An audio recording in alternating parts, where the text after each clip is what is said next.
Divorce is one of the most challenging transitions in life, and without the right guidance, it can quickly turn into a disaster. Welcome to Dodging Divorce Disasters, the show that helps you navigate the legal, financial, and emotional pitfalls of divorce before they happen. Each episode, we sit down with top professionals in the divorce community to hear real-life war stories, cautionary tales from the trenches of divorce. But we won't just leave you with the horror stories. Our experts will break down exactly what went wrong and, more importantly, how you can avoid making the same mistakes. Whether you're in the early stages of separation, deep in the process, or supporting someone through it, we're here to help you move forward with clarity, confidence, and fewer regrets. We're your hosts, Lori Hawkins and Pam Arbirached. We are local experts in the areas of real estate and lending, and we're so excited to be sharing these incredible professionals with you. Let's dive in. Okay. Hi, we are hosting a different type of podcast today. So we have done a couple podcasts and wanted to introduce ourselves to you guys, our listeners. So today we're going to learn a little bit more about your host, Lori Hawkins. Hi, Lori. Hi, I'm excited about this. This is fun to kind of be in the hot seat. I think so too. I'm super excited for you to tell everybody about yourself. Yeah. So, I know you are a licensed realtor with Premier South, and Right. you are licensed in North and South Carolina. So tell us a little bit more about yourself and how you kind of got to where you are. Okay. Well, I am licensed in North South Carolina. I actually have a degree in accounting. I am really good at numbers, but I disliked accounting from the moment I went across the stage and got my diploma. Although I did do accounting until I had kids and then stayed home with the kids. But then when I got divorced and had to get a job, then I decided to, at that point in time, I was in South Carolina. So I decided to get my real estate license in South Carolina. And after I sold the house down there and moved back to I got my North and South Carolina actually at the same time within a couple of weeks of each other. And then I moved back to North Carolina because I'm from the Lake Norman, Statesville area. And I knew I had a lot of family and friends. And then I kind of just fell into the divorce real estate kind of thing through my real estate coach. And became a CDRE, which is a certified divorce real estate expert. And so now I would say about 98% of my business is divorce real estate now. I love that. And it's really cool since we work together to see how far your reach spreads, because you did live in South Carolina for a while. You grew up in the Lake Norman area. So even though you, like you said, majority focus on divorce real estate, you have had friends and family members and, friends of your kids who have reached out to me to just buy a house without divorce needs. And they all just think so highly of you. So, yeah, whether we're working on divorce stuff together or I'm just helping your friends and family that you've referred to me, everybody always loves you. And the attorneys we work with always have really high praises to sing about you. So I absolutely love working with you, and I'm excited for everyone else to get to know you. Well, thank you. So, our fun fact about you is that you always wanted to study law, and you definitely grasp the law side of things when we're talking to attorneys and stuff like that. So, tell me a little bit more about that. I really did. I'm going to tell you, this is a funny story. When I was in elementary, well, probably middle school, it was probably middle school. I had a friend who also wanted to be an attorney. She didn't grow up, she didn't go to law school either, but we both wanted to be attorneys. And her initials were KS and mine were LE at the time, because of course I wasn't married in middle school. And we used to sign all of our papers that we turned in, KSLE Law Firm. And I would circle LE so they would know it was mine, and she would circle KS. I mean, that is how far back. And really, when it became time for me to pick a college or what I wanted to do, it was between accounting and law school. And I really loved math, and I thought, okay, I'll do accounting, Hmm. but I have regretted it. So I feel like that's one reason I love this and enjoy it so much because I feel like I get to dip my toe in the law side, although I am not an attorney and I do not give legal advice.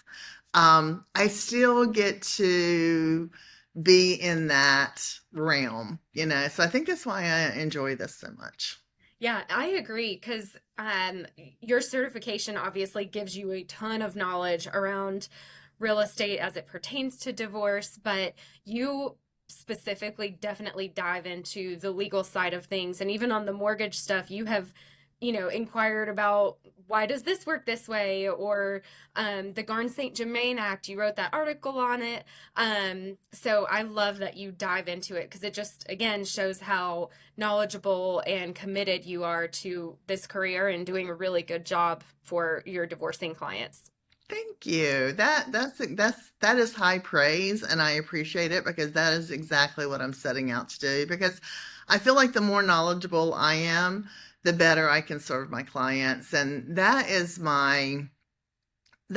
truly my desire is people are going through. I've been through a divorce myself, Hmm. and I know the complexities that can occur, let alone the emotional part of Hmm. it.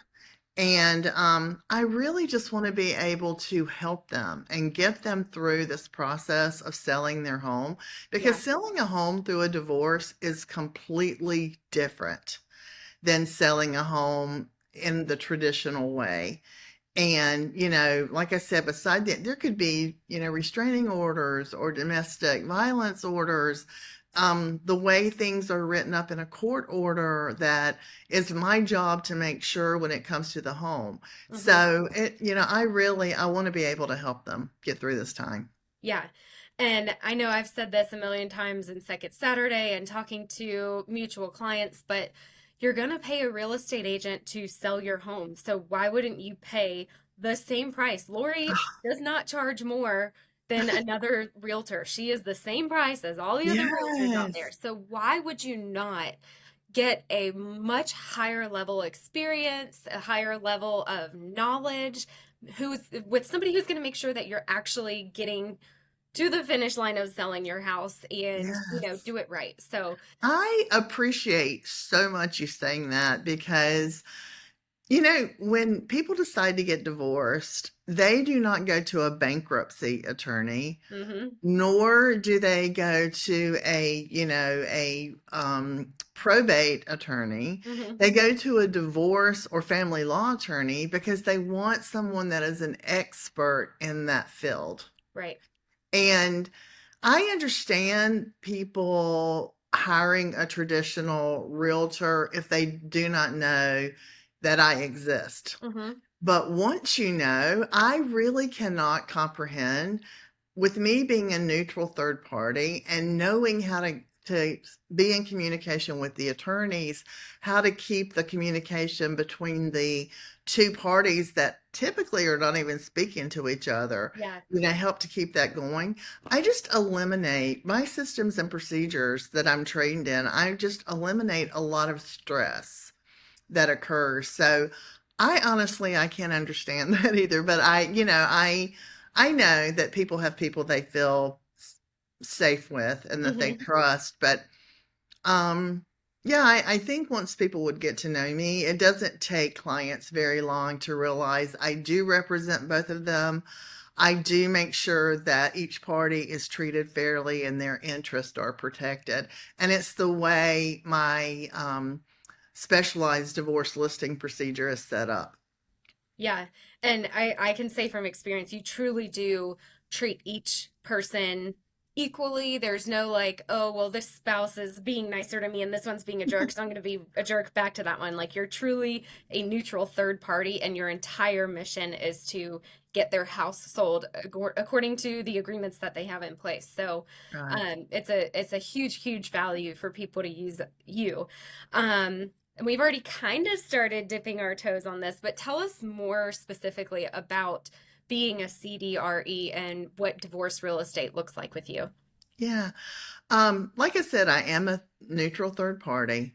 I always, one of the first things, once I know that I am either written into a separation agreement or anything like that, if I am on a case and then at that point, I become the liaison between the two spouses or ex-spouses. If they are very amicable and are talking to each other, that's fine. But Hmm. if they're not, then I can be the go-between, not only between them, but also between both of their attorneys. And I just want them to know that once I'm on a case, any conversation that I have with one spouse, I tell them up front, if I'm having this conversation with you about the house, then just know that either previously before or right after our conversation ends, I'm having this exact conversation with the other person. Because a lot of times if one of the spouse has already moved out, and I refer to them as the out spouse, Hmm. they feel very left out because they don't know what's going on. So I make sure that every conversation is with them too, but they're all done separately. I have double conversations and everything. And I There's want to never, pause that really quick because people may or may not know this in the general public, but the biggest complaint about real estate agents is that they do not return calls, which is absolutely true. it But is. this again just speaks to your professionalism and the level of work that you put into this because you're not only communicating and making sure everybody is in the same loop, you're double communicating. So Right. you don't have a conference call with everybody on one line. You No, talk to one not at spouse all. and the other Not at all. spouse. Exactly. I mean, there are never group text, there are never group emails, there's separate closings at the end. Even if people are getting along well, that's just the way that I do it as a CDRE. Mhm. I love that. Yeah. Do you want to talk about your future buyers that come from listings and, putting a sign in the yard and Right, those right. Yeah, nuances? sure can. Yeah. Being a neutral third party, I only work the sales side of the home. That helps me maintain my neutrality. I do not go out on weekends. If either one of the people want me to help them purchase a home, I don't do that Hmm. because I don't want to spend more time with one person than the other, even though everything may be on the up and up. Emotions are so high, and people are already feeling like they're being taken advantage of, with between the two lawyers Hmm. and all of this kind of stuff. So I only do the sale of the home. Another thing that as a CDRE, I also make sure before I ever put a sign in the yard, I make sure that the children know that the home is going up for sale because I'm an advocate for the children in the fact that they are not asking for this divorce. Right. They are just kind of being thrown in the midst of it. And I do not want them to already feel like their life is being torn apart between mom and dad, separating, and then them come home from school or get off the school bus and see a for sale sign in the yard and think, okay, now my home's being taken away too. Right. So that's another thing that I make sure that I won't put a sign in the yard till the children know.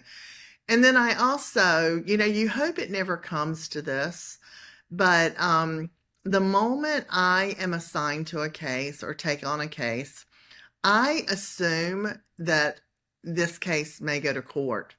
And I keep up with detailed notes and records because I am trained to testify in court. And so I just assume that so that I can go back and pull any conversation, whether it's a text, an email, a phone call, um, in case I am called to court to testify. And an example where that would come into play is where maybe the out spouse or we'll say the in-spouse, is being super difficult and is not accepting any showing requests for the listing.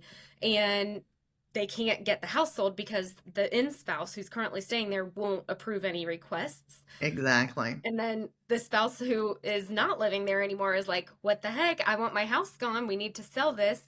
And my ex is standing in the way of that happening. And then that Right. could lead to court. So Yeah. it's super Yeah, important. there is. Or either we receive an offer and it's a really good offer, and one of the spouses will not sign it. Um, and so I have to make sure that I keep up with, how many times have I notified them to sign this document? When did Hmm. that happen? What were our conversations? There are so many reasons that people can be drawn into court. A lot of times it's over the fair market value. It may not even be, I might not even be selling the house. Hmm. It could be that one of them may be wanting to refinance it or this, that, and the other. And one, they have gotten a fair market value of the house of X amount of dollars, and the other one's like, no, that is way too low. So they may call me as an expert witness to come in, to do that. So, Yeah, again, so many cool things about your certification that I love because it just provides so much more value. mhm. Um, and speaking of how amazing you are, you also went through collaborative divorce training last summer, which I is did. another feather in your cap. So tell us a little bit more about that. Well, once again, going back to the wanting to be a family law attorney, um, I have learned so much being one of the sponsors of Second Saturday in Lake Norman, which is a divorce workshop. This one happens just to be just for women in the Lake Hmm. Norman area, but it's held the second Saturday of every month at the Lake Norman Chamber of Commerce.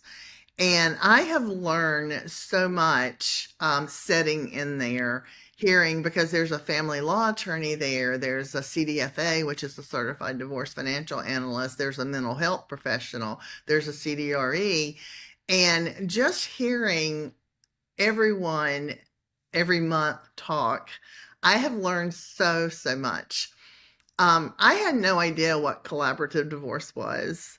I had no idea. I had heard of arbitration, really didn't understand what that was. Hmm. I didn't understand the difference between a mediator or mediation and litigation. There was so many things.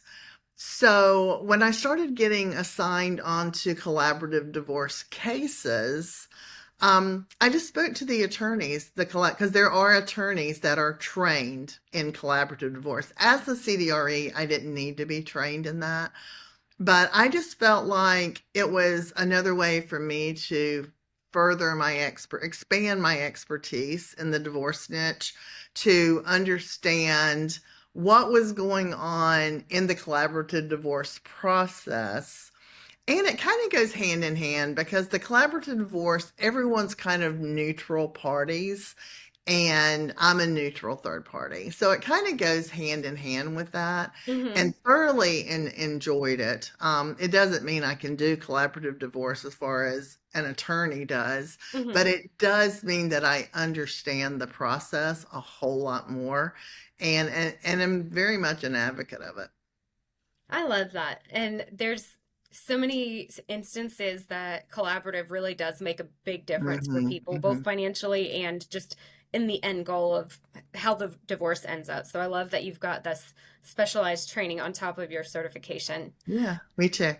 Now, speaking of things going wrong, we are here to talk about divorce disasters. So, can you share a story with us about a divorce disaster and how our listeners can avoid that for themselves? Oh my goodness. There's two that kind of come to mind. The first one was I was written into a case. The husband was the in spouse. The wife, of course, was the out spouse. The husband really did not want to sell the family home. And he she it almost took 2 years for her to get it on the market. Now, I wasn't involved all those 2 years, but they had used. And so when I got written into the case Mm-hmm. through the separation agreement or court order, however it was, he contacted me and he did not want me to be doing this. He wanted his neighbor to try to sell it. And I have developed very thick skin Mm-hmm. because Mm-hmm. um, you've heard me say 100 times, I meet the nicest people at the worst times of their life. And so I have developed thick skin. I don't take anything personally because I know that I get the grunt of a lot of their emotions when they're doing something or being forced to do something that they really don't want to do. Mm-hmm. So I just kind of let it flow off my back.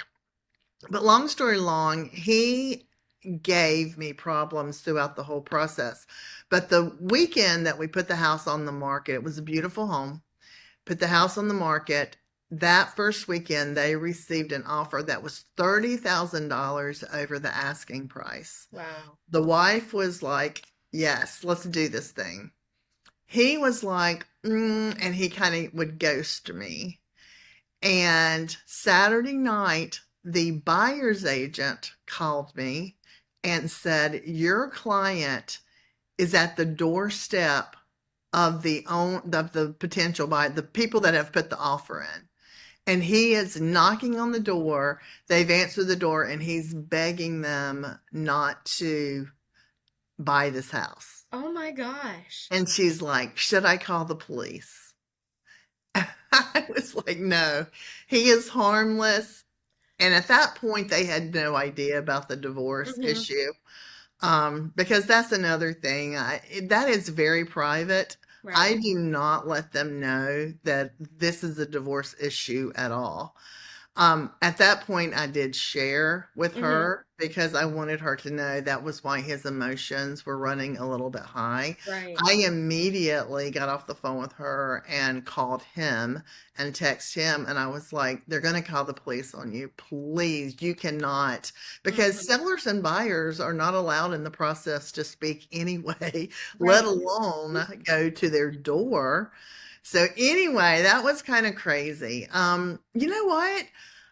How would you avoid that? I don't really know because, like I said, you do. I know when I went through my divorce, I said and I did things that was not very Lori like Mm-hmm. because you're not in the right frame of mind a lot of times. So, anywho, that was probably the craziest thing that's happened. Wow. No But that kidding. That's sale went nuts. through.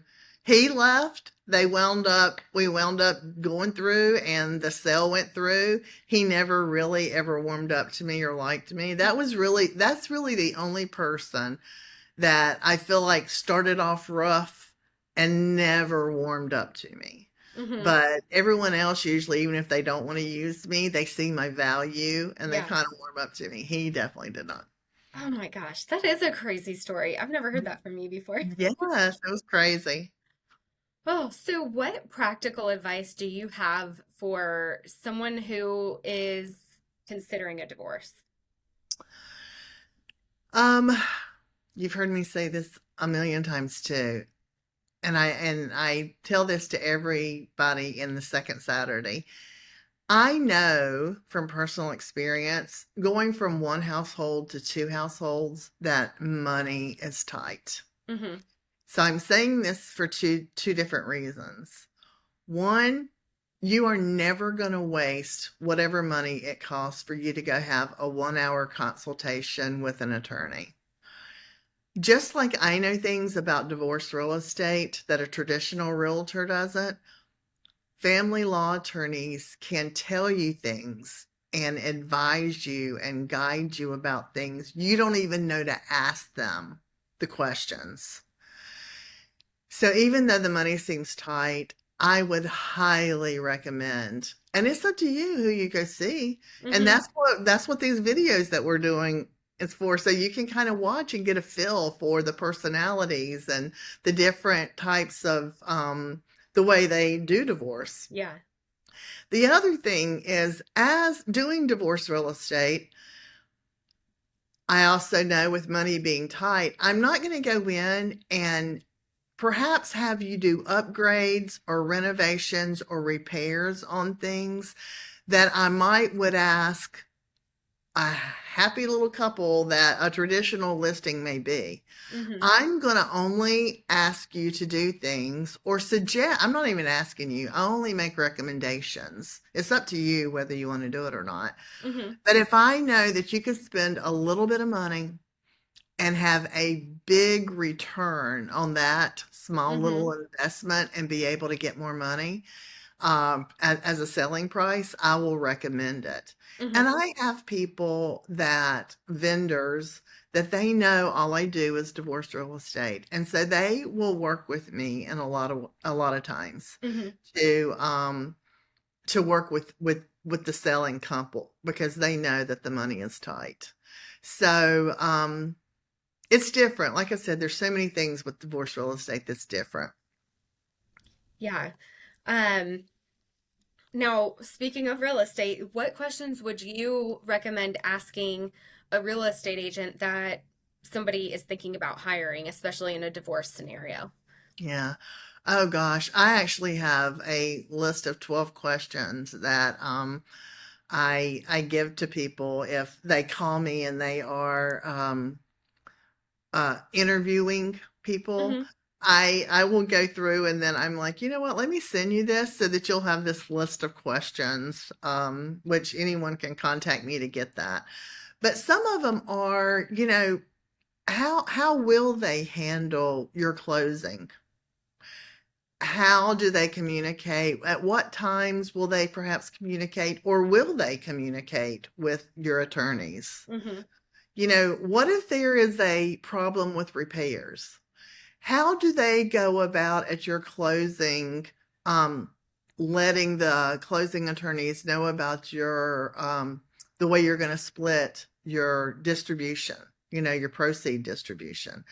There are so many little things because I did some divorce listings before I became a CDRE. Mm-hmm. And thankfully, they all went well. But I know there could have been some really big problems because I just didn't know the things that I know now. And they don't teach you stuff like this, Mm-hmm. in real estate school. They only teach you real estate law. Mm-hmm. And every realtor makes their own business and how they do things. And then to take the extra step to do divorce real estate, if it's easy, that's great. But things are good until they're not good, and Mm-hmm. that turn can happen really quickly. And it is the realtor that doesn't know what to do when things go from good to bad very quickly. Mm-hmm. So, And I mean, even in general real estate, things can always go wrong. I always joke that real estate, buying a house, mortgages, whatever, they're all like a field of landmines, and you need somebody to help you navigate around all these landmines.